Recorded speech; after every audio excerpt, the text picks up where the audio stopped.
Normally I would call the meeting to order, but tonight, as you can tell, we have Van, myself, and I'm happy to say Mr. Whitson is joining us on Zoom.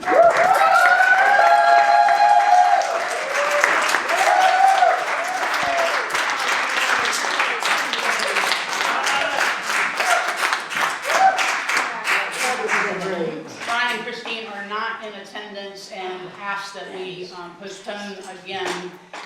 We felt comfortable after talking to so many people this weekend, having this meeting anyway, hearing from you all like a town hall meeting would be, and talk about this payment of this contractual agreement that we have made that is due October 1st. We also have the Broadband Authority attorney, Sharon Pendak, is on Zoom. If there's legal questions for her, we can ask those. But this is going to be a very unofficial Broadband Authority meeting to discuss moving forward with paying Northern Shenandoah Valley Regional Commission our first payment. Well, let me clarify. This is not a Broadband Authority meeting. Correct. A meeting can only happen if there's a physical quorum of the members assembled, and we do not have that. Right. So it's not a meeting. So it's we have a friendly get-together. Two members here, one member electronically here to listen to what the public has to say, but not a meeting. No action can take place. Okay. Thank you for that clarification. Yep. Mr. Carney, anything you'd like to say? I would just like to thank you all so much for showing up today. We rescheduled the meeting. I had made a motion last week to make a vote, and we rescheduled it because some folks were not comfortable with that. And today we learned that they were unavailable to come, but you guys were not, and you are here. So thank you very much for coming. I want to also say that I do look forward, hopefully, to working more with Mr. Whitson, and I am overjoyed to have him joining us today. It's good to have you back. I realize the importance of where we are in this process, and I worked hard to get here tonight to participate. And I regret I can't be there in person, but it would be a pretty sight, so here I am. But anyway, I appreciate all you've been doing in my absence, and I'm here to do whatever I can, and I'll get back there in person as soon as I can. Thank you. Thank you very much. All right, at this time, since this is informal, would like to open this up to anyone that would like to speak. Tell us what you're thinking about this or anything at this point. Come on up and let us know. Yes, ma'am. Come on. Yep.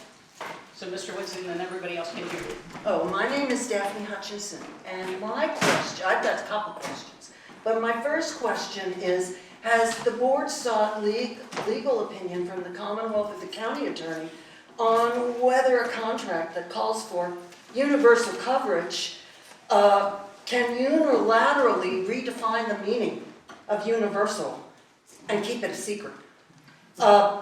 Universal means of, affecting, or done by all people or things in the world or in a particular group, applicable to all cases. Applicable to all cases.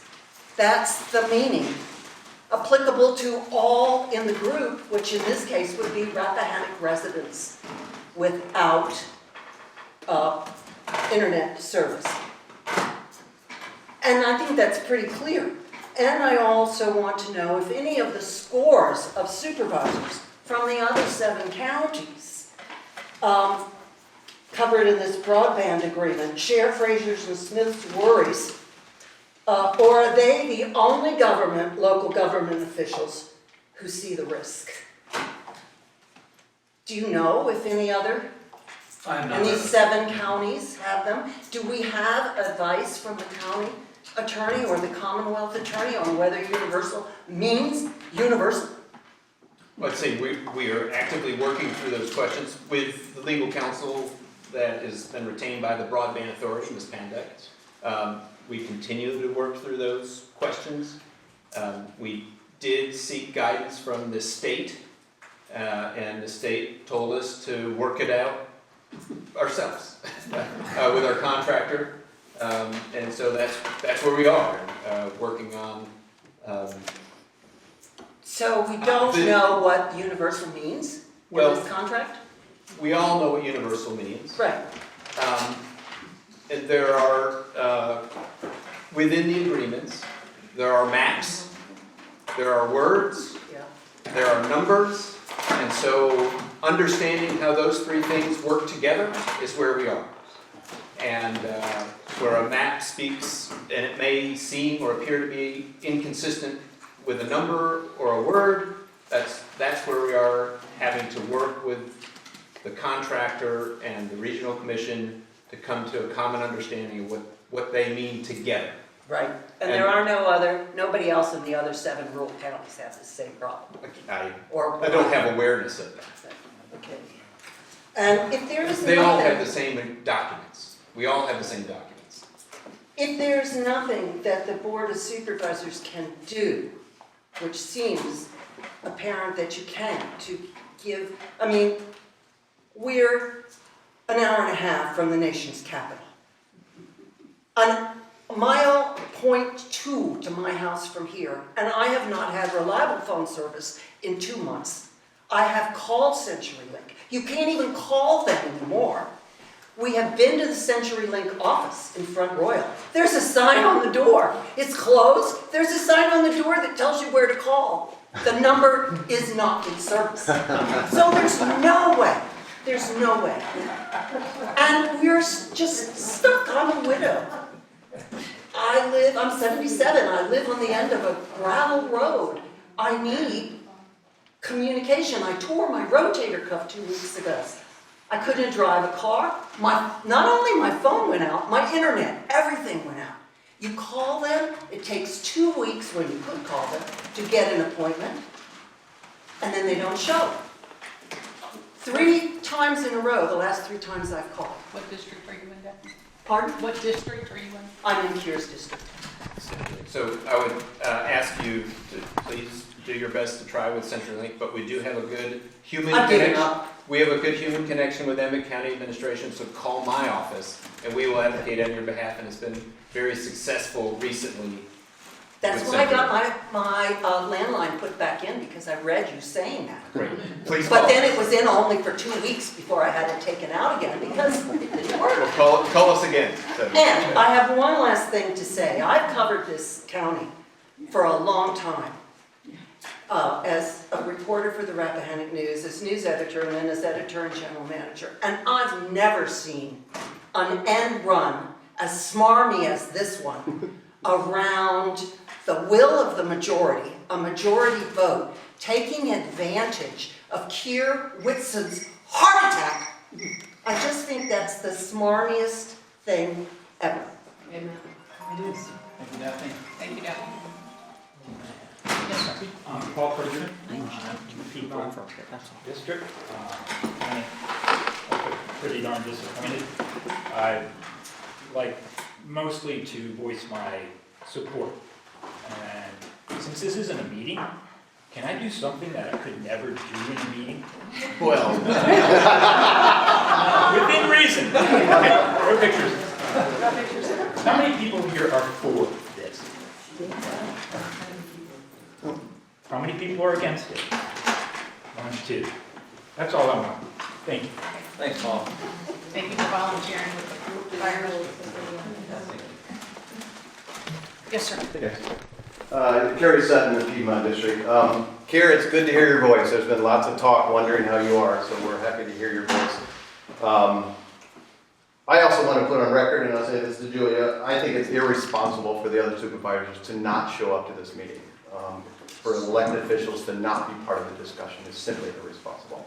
But I'll tell you, I wasn't going to come to tonight's meeting. I actually have fantastic internet service at my business, and I've had reliable internet service in my house for the last 10 years. This isn't my fight. I didn't think I needed to be here.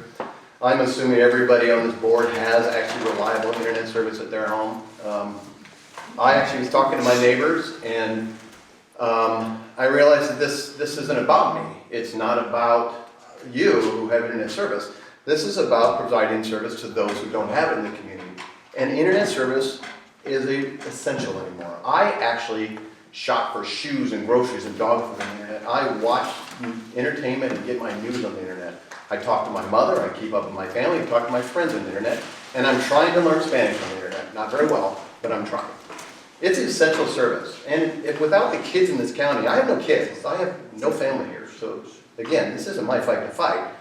But without internet service, the kids in this county simply are going to stay behind other people, other areas. They're not going to be able to have the services at home to actually do research and do their homework, and actually, especially after the last 2 years where online teaching has become a critical part. And I know that. They're at my cafe all the time. I had one senior at the cafe yesterday applying for college because she couldn't do it at home. She had to do it at my cafe. And most everybody knows, I open my internet at my cafe. It is open to anybody at any hour. I've just strung up lights around the back so they can come in the evening when it starts getting dark. So getting access to the internet is really critical for families and even people like Daphne who need access. I will tell you, in my career, government career, I've worked for some very brilliant people. And I remember one conversation where we were spending hundreds of millions of dollars on a project, and the boss said to us, this is an 80% solution. We can't get this perfect or we'll never make progress. I think you're at 95% of the solution. You should move forward in making progress for this county, and rather than letting this board that often just sits on his hands and gets nothing done, it's time to move forward on this. So I encourage the board to get this money spent and get this project going. It is critical for this county. Thanks, Susan. Thank you. Thanks, Terry.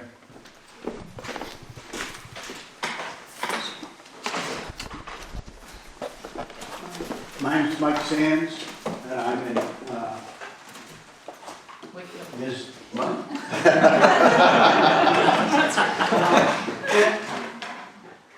And I'll leave my feelings about whether someone comes or not to others.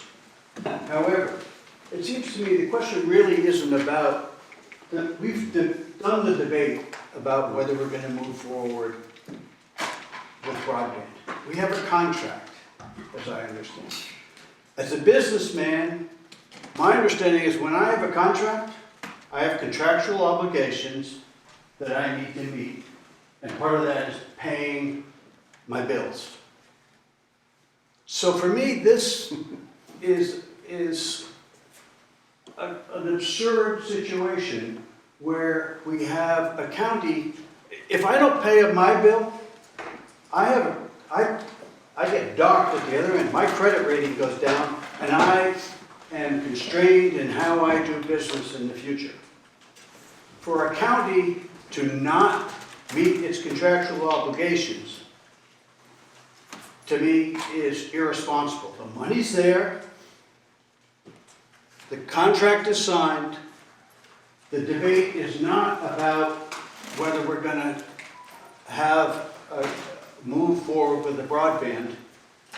There may be negotiation as we go along the way, but we have a contract, and we should honor that contract. We certainly expect the contractor to honor that contract.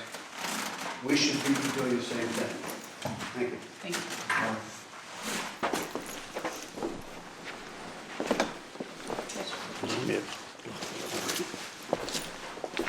Pete Deacons from Stonewall Hawthorne. One of the two in opposition. Been in opposition from the beginning, and it won't falter from that. I commend Supervisor Smith and Frazier for their stance on asking for more information. I think it's a reasonable request. I also am a businessman. I entered my 50th year trading in the same name as a sole proprietor. I understand contractual relationships. I also understand the need for full disclosure and full information. They're asking for that. I think that's a reasonable request. Thank you. Thank you. Indeed.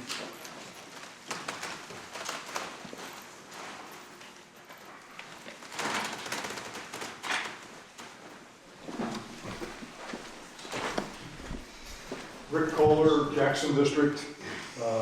Mr. Frazier is my supervisor, but I'll speak to you all since he's not here.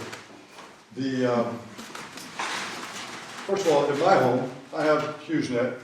I get a half, maybe a meg of upload, download quite often. Freezes goes off, no way I can watch a program or anything. I can just go on and maybe I can shop or something, but sometimes if I'm doing something, I have several pages open, I gotta shut down, go back on again. This is about the kids of this county. These kids are, tomorrow, they're gonna be behind the other kids in other counties around the world who have decent internet. These children are going to hotspots, they're sitting at the library, they're pulling up to the country stores to get their internet. That's inexcusable. And it's like the rural electrification that happened many years ago. This is now a universal issue. You get broadband almost all over the world. I just don't think that, I think the big thing, it seems to me that the only thing we have to fear is fear itself. Thank you.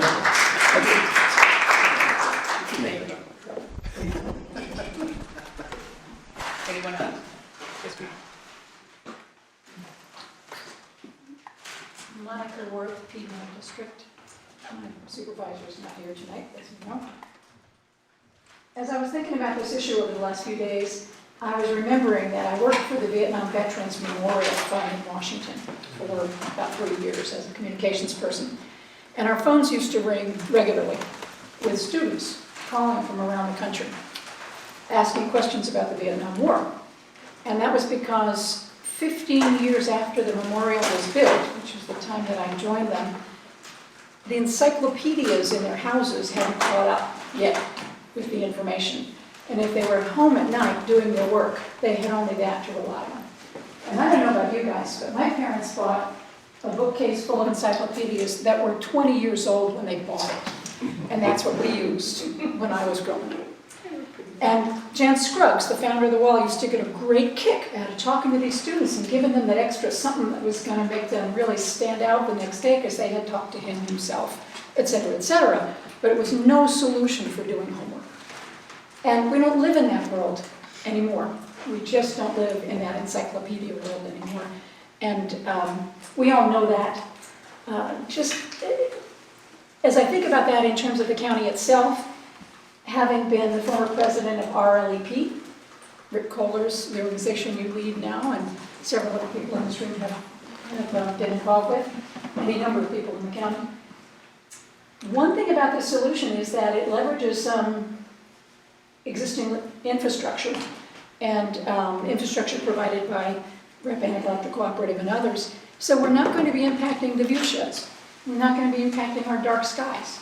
We're not going to be creating situations that are going to change things because big towers go up all over the county, something we've been concerned about for years. Or at least I have been concerned about for years. So this is also a low impact solution.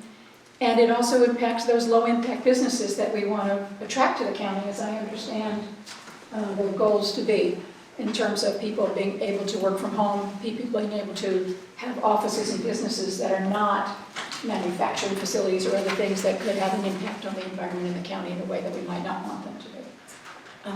So in terms of being able to run business here, I've run a virtual company for 37 years. And I've managed to do it out here for the last 23. My internet service is worse now than it was 10 years ago because my phone service is worse now because I have DSL. And it's becoming harder and harder to do my business here. I have to go somewhere for a meeting on the 12th of October because I can't rely 100% on either my phone or my internet work for that meeting. It's too important to do anything else. I can't imagine how kids do it from day to day if they're relying on the internet for their schoolwork. So, you know, what's at stake? A basic utility. And I agree that no tech solutions are perfect. Anybody who uses tech knows no tech solutions are perfect. We simply need to make the best choices possible while the funds are available. Take this opportunity to not put it on the backs of the taxpayers in the county. And do our very best to make sure that every single person in this county does get what they're supposed to get out of this deal. And not hold out for the only 2 supervisors out of 8 counties who are not able to rectify and feel confident about their questions when there is a vulnerability at the moment, because Keir isn't able to be here in person. And we do really await the day that he can be. I hope you can come back. Full strength, very soon, Keir. I do have a question. What does happen between now and the 1st of October to get a vote? Well, I think I can speak to that. The chair could call another meeting if she was so inclined, with reasonable notice given to the public. Although I don't know if all members or physical quorum could assemble then.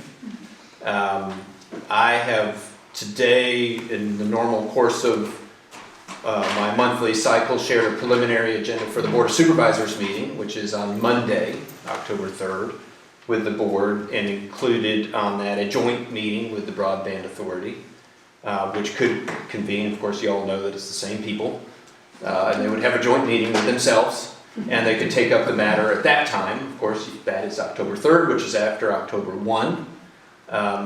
Today, I communicated with the Regional Commission to determine if they had outstanding payables that they needed our money to pay, and the answer was no, they do not. And the fiscal agent agreement essentially places we are responsible for any negative financial consequences that the Regional Commission has by us not paying on time. Right. So the liability for that. So if the Regional Commission has nothing to pay as of this moment, there is little risk for our organization at this moment. But that won't persist forever. So the follow-up question to that would be, if I may, does All Points Broadband, do we increase our risk that they may see an opportunity to bow out of working with a partner in this agreement that is challenging in terrain, low in terms of market value, not a lot of people, not a lot of density, not a lot of subscribers? Do we know if they have an option? Or can anybody even give me just your educated gut on the risk of that? I would just say that to the extent that we haven't caused financial harm to the entity to whom we are in contract with, the Regional Commission, they are in contract with All Points. So I don't think, if we remain in good standing with the Regional Commission, I would think it would be difficult for them to have a legal basis to pull out of the connected agreement.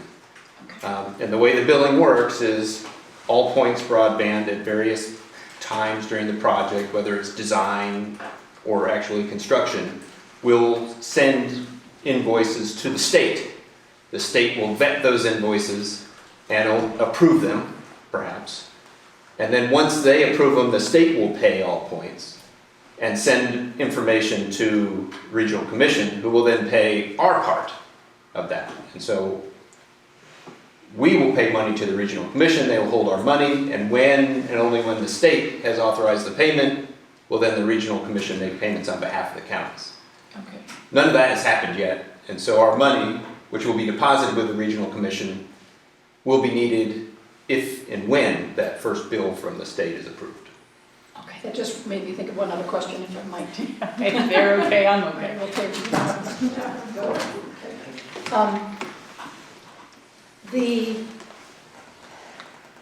No, darn, I just go fast. The entity that we are receiving our funding from to do this, I understand that they are funding for universal broadband coverage. Is that correct? The Broadband Authority has received funding from multiple sources. Okay, the entities. So the Rappahannock County Public School System through federal pandemic relief funds that they've received. The PATH Foundation, as well as the Vegas Foundation. None of them mandate universal coverage. The county's allotment of ARPA funds provides a portion that doesn't require universal coverage. The other part is the VADI grant, and there was a preference in that VADI grant in the awarding of the grants to the parties across the state for programs that provided universal coverage. Our application stated that we provided universal coverage in these 8 counties. Therefore, the grant was awarded, received more points, and had a higher likelihood of being awarded. So that is why we contacted the state to ask them about universal coverage. Hopefully I answered your question. I think you did, yeah. So it's implicit in part in that agreement, but not in explicit. The agreements between the Regional Commission and All Points Broadband and the Regional Commission and the state do explicitly use words like universal coverage, etc. But as I stated earlier, they're paired with various numbers of passings, fiber going by a residence, and maps. And so having those 3 different pieces of data align and all of us understand what it's supposed to mean is where we are trying to gain greater clarity. Has anyone been able to explain exactly what the objection is?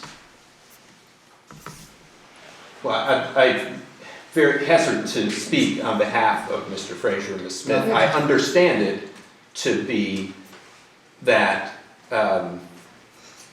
wanting a greater assurance that universal is universal. And there is, when I said, comparing those data sets, the numbers, the map, and universal, the map intends to draw out people who already have Comcast. Because the VADI grant does not allow this new state funding to provide a connection to somebody who already has a landline that provides 25 megabit down, 3 up. So you can't do that. And so the grant includes a map that attempts to draw them out of the grant. There are areas along the fringe area of that map where All Points will provide fiber and Comcast provides cable, where it's fuzzy. And there's questions of who's in, who's out. And those are the areas that are really at question. I did a very preliminary review using some Comcast mapping that I've been provided under non-disclosure to suggest that we may be looking at a couple hundred addresses that would be questionable. But that is left to try to keep driving. Does universal mean universal? Is the map completely fixed and not movable? Where in that continuum are we? And how do we get to a mutual understanding? So not a perfect tech solution in that way. I'll close by saying that over 15 years ago, I moved out of my office in Sperryville because I realized that I was there paying roughly $1,200 a month in rent and utilities so that I could have Comcast service for high speed. That's awfully expensive for an awful lot of people to be able to access that sort of service today. Thank you. Come on. Thank you. Question, name's Keith Rowland, Hampton District, right here. Question on the fuzziness. A lot of the concern about universal, people are getting the picture that it's somebody way up in a hollow who's not going to get a connection. What I'm hearing you say, the question is where they almost have Comcast now is where there might be an issue. That is precisely the area of concern, is where they almost have Comcast now. So they practically already have. Well, They're very close to having it. however, So it should not be a significant technical issue. It is a matter of territory. we have heard from citizens who have been quoted from Comcast tens of thousands of dollars to include Ms. I know those Donehey to people. extend Comcast some short distance. So even though it's close, it can be very expensive and quite the barrier. And this term came up during these recent meetings, special construction charge. If Comcast requires a special construction charge, anything more than their typical sign-up fee, then Mr. Carr of All Points Broadband told us, you're unserved, you're in the project. That's at odds with the map. And so therein lies the area where refinement is needed. So we've got a contest between Comcast and All Points might be the slight issue. And somebody who's already served by Comcast, as I think certain supervisors already are, they're covered. As am I. Thank you. The quote I got was $40,000. I'm sorry, Ms. Behind. In that regard, I would just like to say that I live in Sperryville, in the village on Woodward Road. And I must be in the fringe area because my TV freezes every time I'm speaking to my aunt right across the hill. It cuts off, continually cuts off. We cannot have a conversation.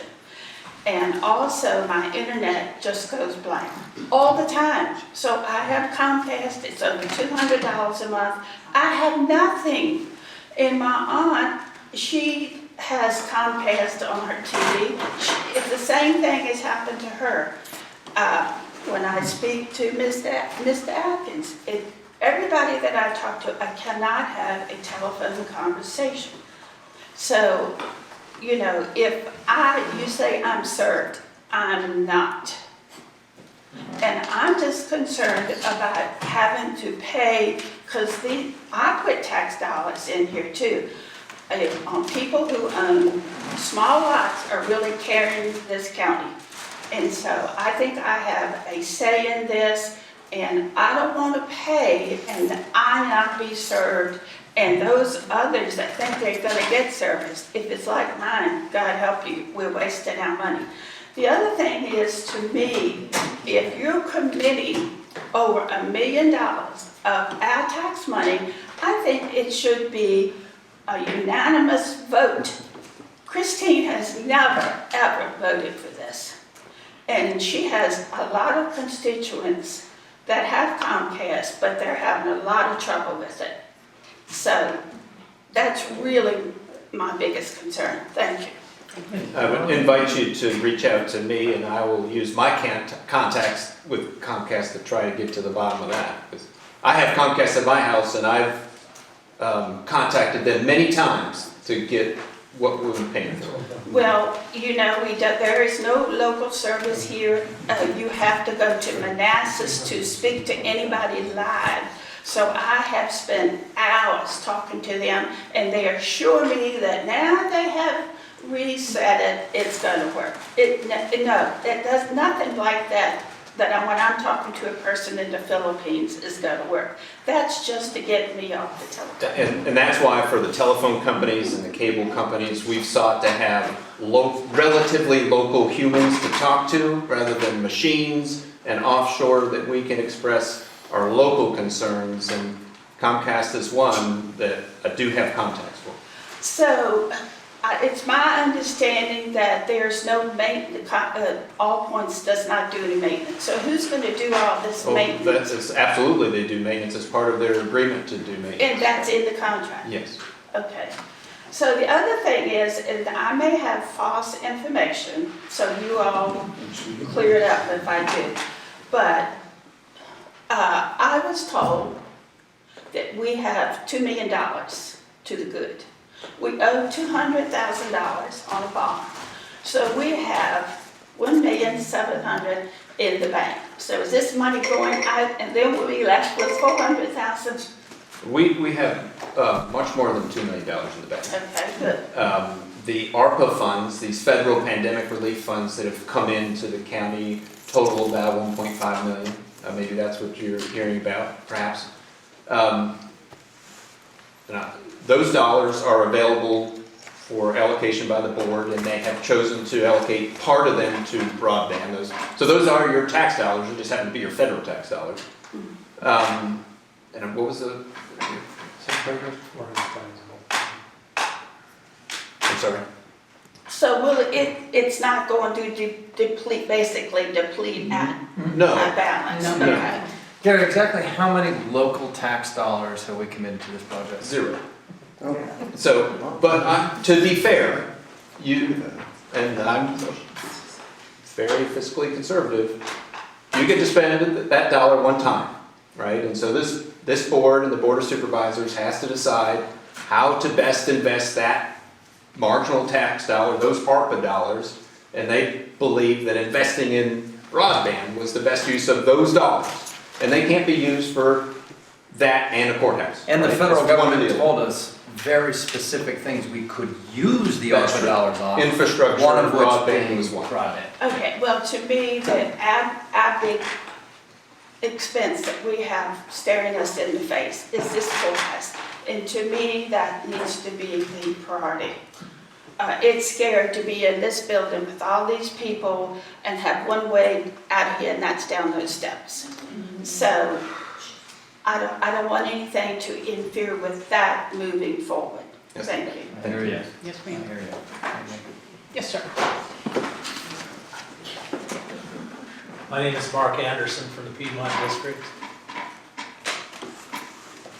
You heard a couple of good things in the public comments that struck me. The first one is the best definition of universal is 100%. That's the dictionary definition.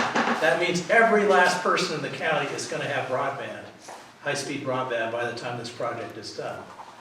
Then somebody else said 95%, and that's a special number to me, because our previous governor said his goal for universal broadband was 95% coverage. Department of Housing and Community Development picked that up and made that part of the body guidelines under which we presented this bid. However, Dr. Tamara Holmes, the august head of this project, said, no, 97% is better, that should be universal. I heard her say it in a community meeting online, and I think some of you heard that too. It doesn't show up in the contract, but that could be the number, 97%. Now, that means, to me, All Points Broadband fully completes their contract by providing either 95 or 97% coverage, not 100%. Gary Curry has done yeoman work, and he's got the best granular analysis I've seen of all the households and businesses in the county that are going to be served by this project and not served. And I think, I'll paraphrase, it's like 4,600 passings, locations, whatever, total, of which Comcast has a large number. I don't know exactly, but Nobody really knows. no, it's They won't it's tell you. amazing. We're 14 months into this contract, and we're still guessing exactly how far we're supposed to get before we know this project is finished. And I think it drives a couple supervisors nuts, and I feel for them. However, if that's true, what I just said, then about 3,400, 3,600, somewhere in there, households need to be covered by the All Points Broadband contract. And if you take 5% of that number, or 3%, whichever it is, there's going to be 100, 150 homes left behind. There have to be. Now, which homes are going to be left behind? Well, the green eye shade guys at All Points Broadband are going to pick the most expensive and most difficult to reach homes and say, no, you're part of that 3%, sorry. And they can do that under the contract as I read it, and there's nothing anybody can do about it. And I don't think we can amend it now. I don't think the regional commission can amend it to change that result. So I think we're making progress. We have better, thanks to Gary Curry primarily, we have better information today than we had 14 months ago as to exactly where this is going to go and who it needs to reach. But there are, as Ben Carney pointed out last week, there are people in every district that need this service that aren't that worried if every last person gets it, as long as most people get it. And I think most people will get it if you go forward with this. Thank you. Thank you, Mark. I do believe the feds have made it very clear that they want everybody to have fiber to the home. So just because we may not have 150 houses get it, doesn't mean this conversation ends. The Broadband Authority continues, and it's my intent that we continue until every household that wants it has it. It may just not happen in this window of time because of this VATI grant. It can happen with other dollars later.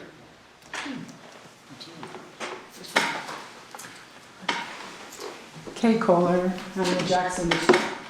I keep wondering about those 3% of people are going to be a lot closer to broadband if they have a neighbor that's not very far away that has it. They can set up a little hotspot sign, you know, they can go there.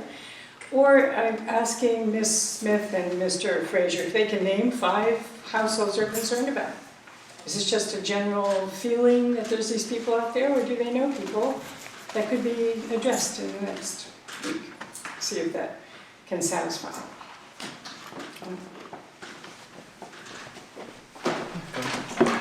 Shauna Belmont, School District. So is it one or the other, broadband or courthouse? No. Okay, so the courthouse doesn't have anything to do with this conversation necessarily? No. Okay. Just want to clarify. So I have two, I live in Flint Hill, I have amazing internet, by the way, just, sorry. Xfinity, super fast, all things. But I have two kids in the school district, one in the elementary school, 8th grader in the high school this year. Internet is very much part of our life. I am thankful that we have reliable internet, but I know not everyone does. And I feel like there's got to be a way to keep Rappahannock rural yet connected and current, and this is part of it. You know, keep growing our school district is what's going to grow the county and keep it sustaining, and for future generations. You know, I want my kids to, you know, this is home, and I want them to know that, and to be able to come back with their kids, and they can afford to be here, and they can have their job wherever their job is, and it's reliable, and raise their families here. And without us staying current and connected, that's hard to imagine that happening. And so I feel like this is imperative that we move forward with this. Thank you. Hi, I'm Victoria Fortuna. I'm in Stone. I have a question. I'm concerned about what happens when we default on this contract. Not just from a legal standpoint, but also my concern is that the county has a lot of projects that we're contemplating, and we have a lot of partners that we worked with in this particular project, and it'll be, if we do default on it, it may raise legal issues with the people that we have obtained money from, but it also will affect our reputation. It'll be the second project that the county has received money, public monies and private monies, to complete a project, and you know, if it happens, the county will have reneged on another project. And so we need to very seriously consider how that affects our reputation, our future ability to engage in other projects that help our citizens. I personally have internet. It's not great, but it works for me. But this is more about all the kids, as people were saying, all the other families that really need to be connected. And it's also about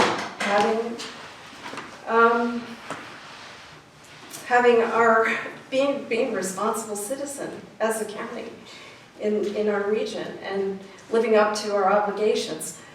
The time we've already signed this contract. That's not part of the debate.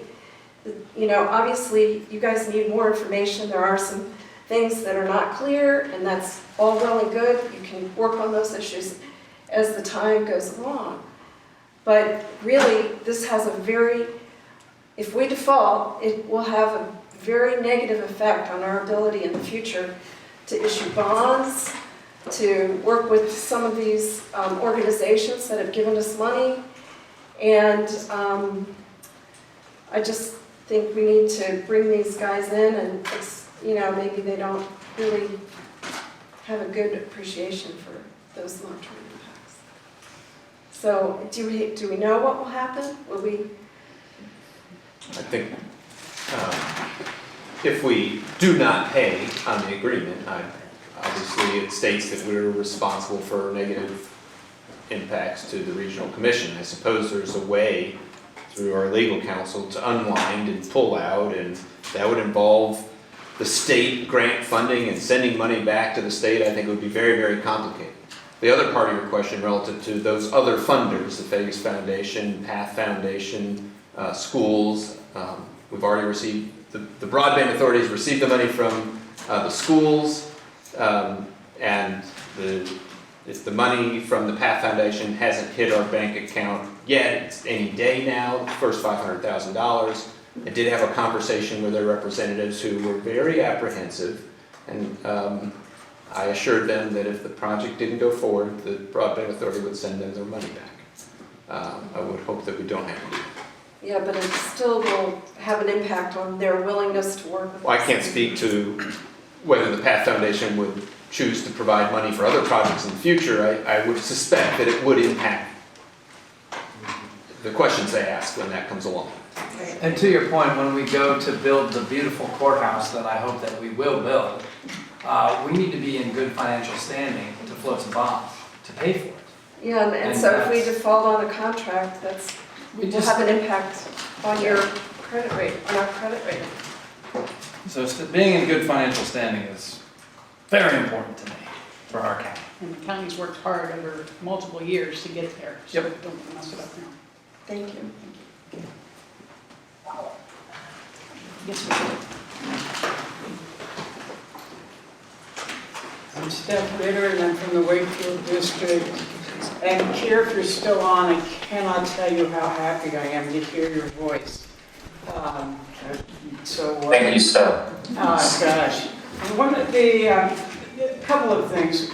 I've sat in this courtroom and listened to hearings about broadband now for, I can't tell you how long. And for the most part, it's been about a critical need that we have in this county for broadband. And as a result of the extremely hard work of Chairwoman Donehey and Mr. Whitson, we have gotten a company that is willing to provide universal, to the extent that it can, coverage for our county. And as been pointed out, this is, people are not lining up to cover this county. If we have one dance partner, and we don't want to lose that one dance partner, and we are going to do that if we fail to pay. Not to be too cynical, but I feel like this issue is only coming up because Mr. Whitson is not here to make a third vote to secure this contract, and that makes me really sad because I think that is terribly cynical. And in the words of Mr. Welch to Joe McCarthy, have you no decency? This is something that Mr. Whitson has paid so much attention to in terms of the details of the contracts, the negotiations, the coverage, and to stop it over the word universal, which most of us have a common understanding of that, I find really upsetting. And the county has got to live up to its legal obligations. What kind of county just signs a contract and then doesn't pay? It's just, it's wrong on every level. It's wrong because we have a critical need, we have a legal obligation, and the reason this isn't going forward is too cynical. Thank you.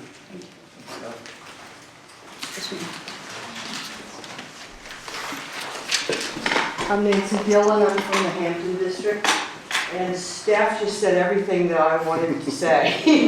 So thank you, Steph, and thank you, Keir. It is wonderful to hear your voice. Thank you, Nancy.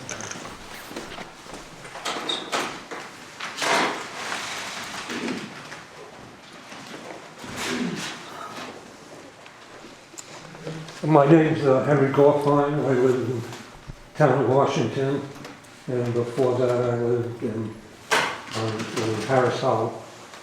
A little history, I can, years and years ago, 30, 40 years ago, they wanted to put cable down Harris Hollow, and the gentleman at that time, Colonel Bingham, who was representing Amosville, said, "You can't do it, because if the people in Amosville can't have it, you can't have it." And then I got DSL, and people said, "Well, you can't have DSL, because I don't have it, you can't have it." And I think what's lost in all this, everybody here agrees that having broadband is a good idea. I mean, It's good for business, it's good for schools, you name it, it's a good thing. What the question I had back then, and I still have, is if you break the contract, how does that help the people who are not scheduled to get it? In other words, we're going to say it's beneficial to 95% of the people in this county. This is a county issue. But 5% may not get it, therefore nobody should get it. And that seems to me kind of warped logic in a way. I mean, why disenfranchise 95% of the people because 5% at this stage, from what I understand, can't get it? It doesn't make any sense. Or just even in question. It's not that they can't, it's just it could be. Well, at this time, it seems, you know. Well, the other thing is that people say to me, I hear people say, how much is this going to cost the taxpayer? How much is this going to cost me? And I just think about, I never had any kids at school. I paid my taxes. It was for the benefit of the majority of the people in the county. Recently, the Board of Supervisors, I think, decided to give the Sperryville Sewer Works, where that lady lives, between $50,000 and $60,000, I think it was. I don't benefit from the sewer system in Sperryville, but I still pay for it. So when people say, I don't want to pay for something, when it benefits the people you live with and benefits the county overall, I just can't understand that logic, you know. So I encourage you somehow, and back here it's me, I just encourage you somehow to get this thing rolling. The schism in this county has become phenomenal. It's the first time I can ever remember one board of supervisor referring to other board of supervisors as the opposition. All of a sudden, you're not working together, you're working against each other. And I just wish that would stop and people would think how it benefits the majority of the people, and hopefully it will eventually benefit everybody. Thank you. Thank you. I do have someone on Zoom I know that wants to speak. Is there anybody in here that would like to speak before I go there? Yes, sir. I'm Will Lloyd, Keir District, Hot Keir.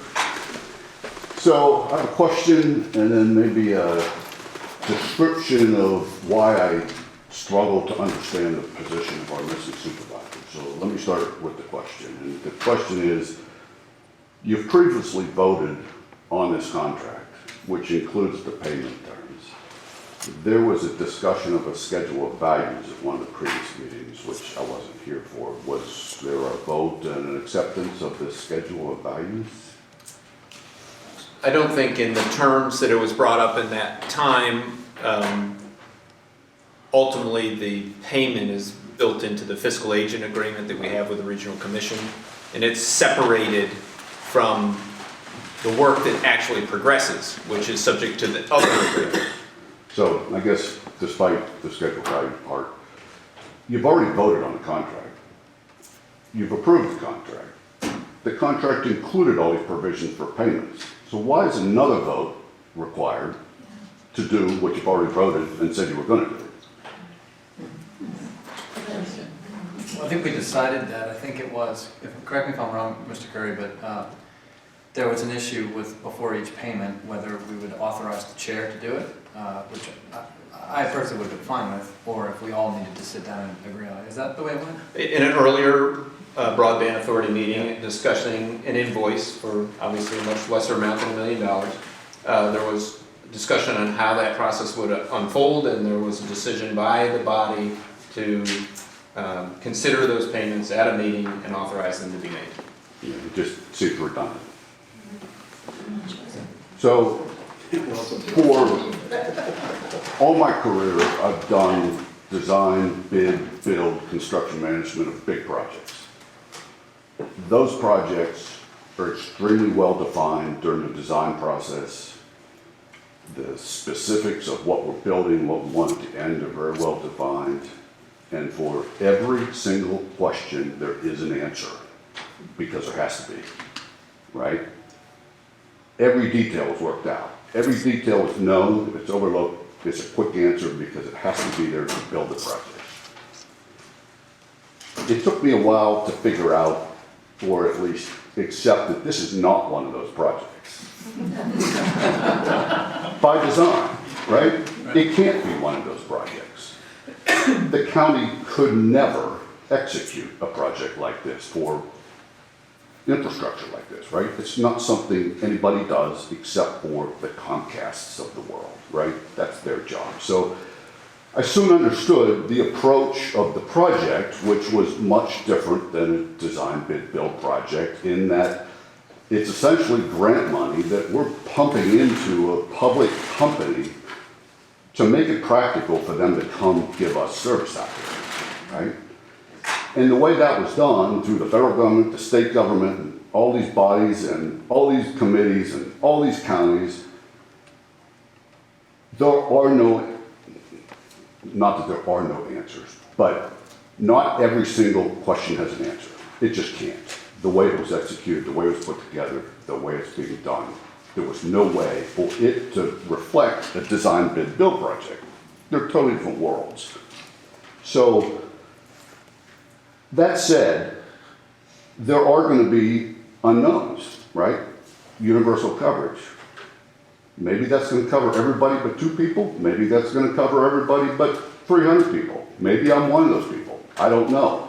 But what I do know is we're getting all this other stuff, pretty much for sure, and all we're focusing on are things that we may not get, right? For maybe 3 or 4 people, maybe more, who knows?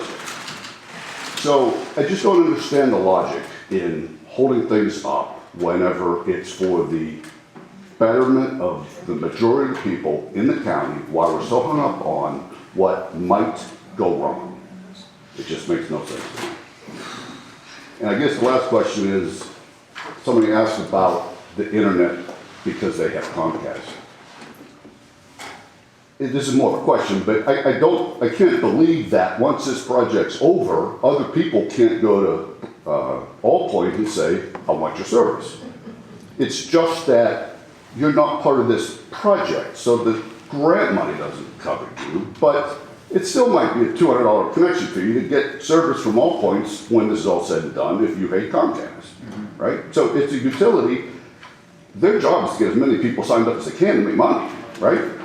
And that also reinforces the reason why they want this to be successful. The more people they got hooked up, the more money they make in the long term. So they've got no reason to try to not connect people, especially when the government's paying for a big percent of the work to get them connected. Thank you, Will. Thank you for tipping your hand about the design bid build management. We'll be talking to you about the courthouse. Anybody else in the courtroom? You've already, let me go to the ones that haven't spoken yet. Anybody? Let's go down again. Okay. I see a hand raised on Zoom. Kirby. Kirby? Hey, there I go. All right. Well, from listening to tonight's conversations, I understand now that universal doesn't equal everyone. Okay. I hope I'm not the person who has to write the letter to that individual who doesn't get this. All right. So, how many electric utilities serve the county currently? There's Rappahannock Electric. One. That's it. So it is one. Okay. So that means the plan is to run the fiber along the right-of-ways, stringing tower to or pole-to-pole kind of thing, correct? Correct.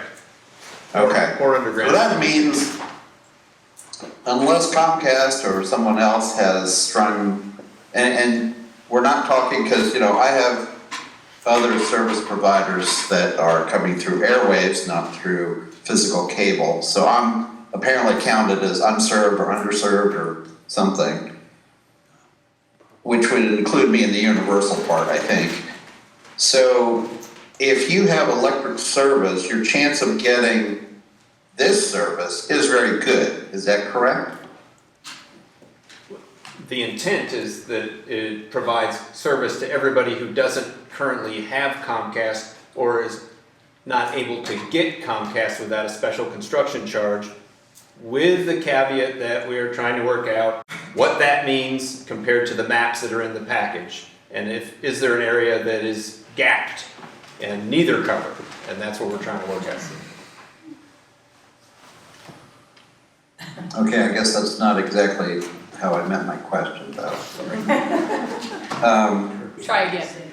So, the Comcast cable people aside, basically, if you have electricity to your house, you should be able to get service through All Points Broadband.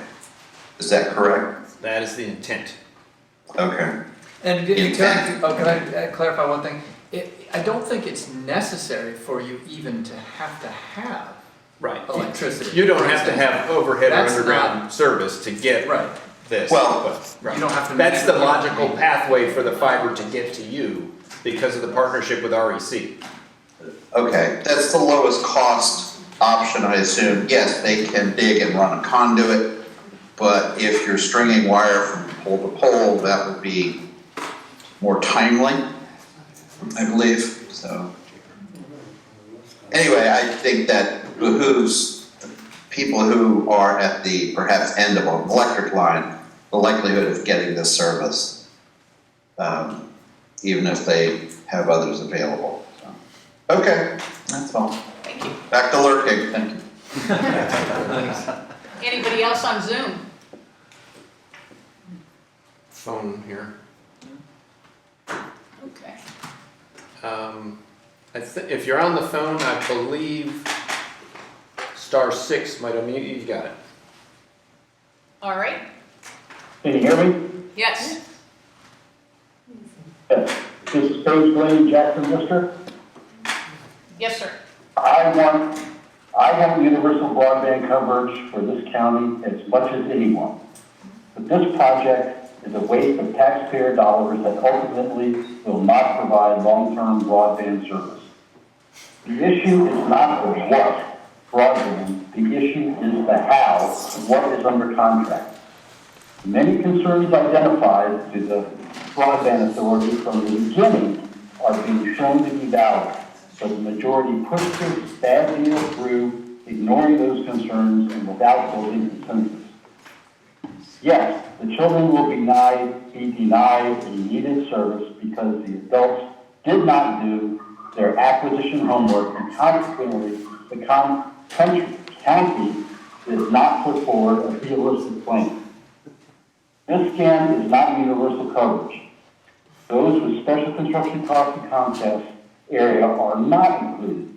CAR statements mean nothing because the Regional Commission contract that the Broadband Authority approved excludes previous written and oral statements. So if it isn't in the application, it's not included. The application should have been reviewed and approved by the Broadband Authority before it was submitted, as DHCD pointed out was the county's responsibility.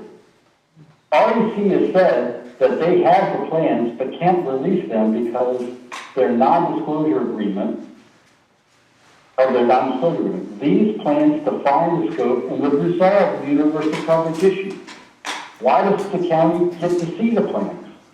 Why does the county FOIA the Regional Commission for the plans? Why is there not even a schedule for when the county gets to see the plans? Why is the county expected to provide 20% of its required funding before it even gets to see what it is buying? Why is it that only Ron and Christine are asking hard questions? As previously pointed out by another speaker, this contract is not defined. That is the problem. Mr. Carney, you must recuse yourself due to your ongoing business relationship with Mr. Acton. Ms. Donehey should be removed as chair for the malfeasance of not ensuring the application is reviewed prior to submittal despite being recommended to do so. The RCBA needs new legal counsel. I recommend you end this scam by voting no to the funding and start working on a properly thought out plan with proper technical acquisition and legal advice. It is clear that Daddy funds are still available, and I'm confident that far more realistic and economic solutions are available. But at the end of the day, I'm absolutely convinced on Monday, with Keir's third vote, you will push it through again, and we're going to have to learn the hard way why this doesn't work. Thank you very much for your time. Thanks, Paige. Anybody else online, on Zoom? All right. I think everybody, you've got one more? I just want to make a quick statement. This is Rick Kohler again, Jackson District. When I had a problem with my phone, it was a landline at the time, that I couldn't get it fixed. Verizon wouldn't come, they came, they ran a line on the ground for 2 years. I had to keep, my wife would go down and dry the leads herself sometimes in the rain. And finally, I called the SCC, State Corporation Commission. The next day, I had 2 calls from Verizon. One in the morning, one in the night. What can we do for you, Mr. Kohler? What can we do for you? So I don't know how that applies, if it's cell service you're talking about, I'm not sure. But the SCC may well be involved, and that's all you need to do, and they will take it from this, and we'll handle it from here, Mr. Kohler. So, there you go. Thank you. One last comment? Yes, ma'am? Thank you. One last comment. Come on up, sorry. One of the things we haven't talked about here, and I think it's not going to go to some of the questions that Mr. or anyone else raised, but one of the things that we will be able to take increasing advantage of and make very, very much need to take increasing advantage of is telemedicine, online doctor's appointments, those kinds of things. As I look around this crowd, we may very well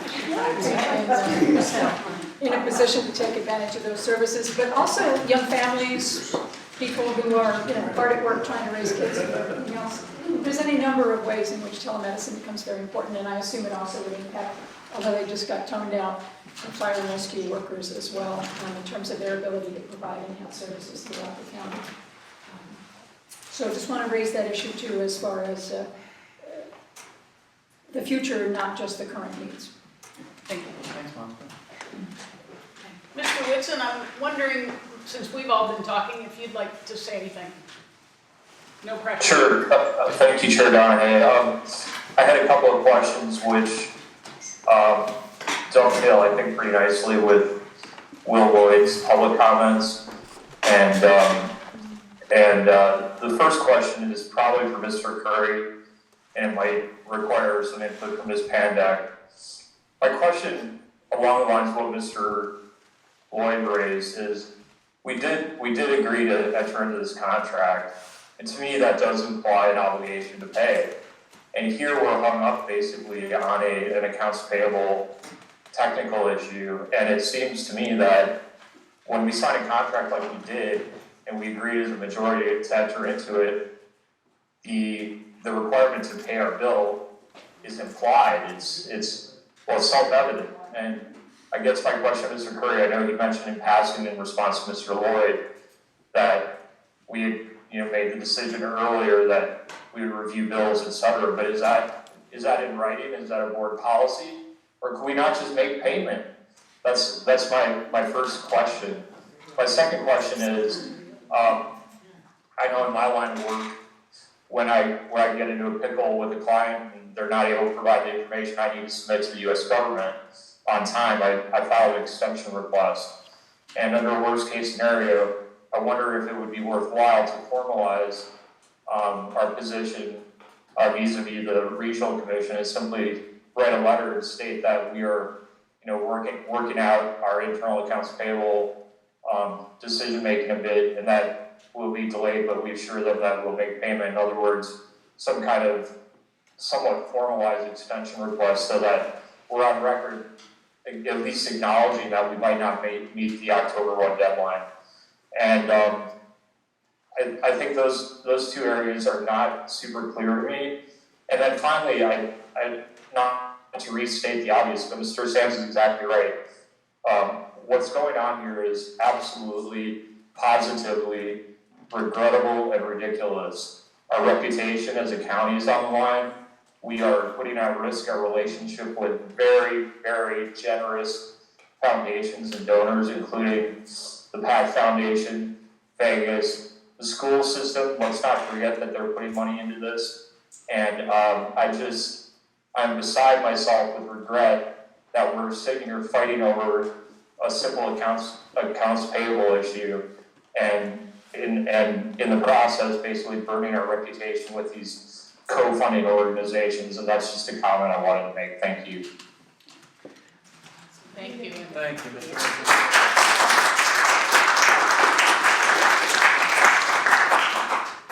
Please make sure you're taking care of yourself. We need you back. I want to address those backwards, in that I did not in any formal way advise the Regional Commission relative to our payment timing, although I did have communication with them today, as I noted, and let them know that it appeared that we might have not make that payment before October 1st. Hey Gary, I can't hear you very well. Sorry. I let them know that should be fine. I let them know that we might not make payment by the 1st, and asked if all of the other counties had already made payment. The answer was no, and asked whether they had any payables that they needed to make with our money, and the answer was no. So while nothing formal has been done, that communication has been made, and I think there is some expectation that it might be a little late. And I suppose if it's not a little late, it may never come, because the debate swings the other way. Regarding the Broadband Authority's earlier decision to have the body approve payments, I'll have to go back and look at the minutes to see exactly if it was a formal motion or a consensus, and I think Margaret thinks it was a formal motion. So to read that very carefully, of course, the body could change that at any time, but it would be a vote of the body.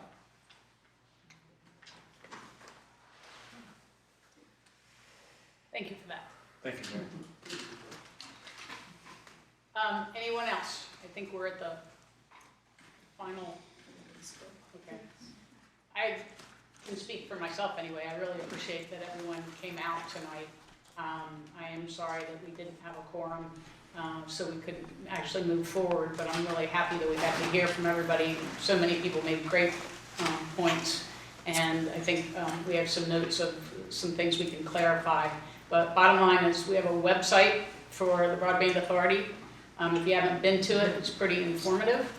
There's also a link to make sure that your house, your residence, is listed in the All Points project. And there's no commitment to All Points. All you're saying is, can my house be included? Can my residence be included?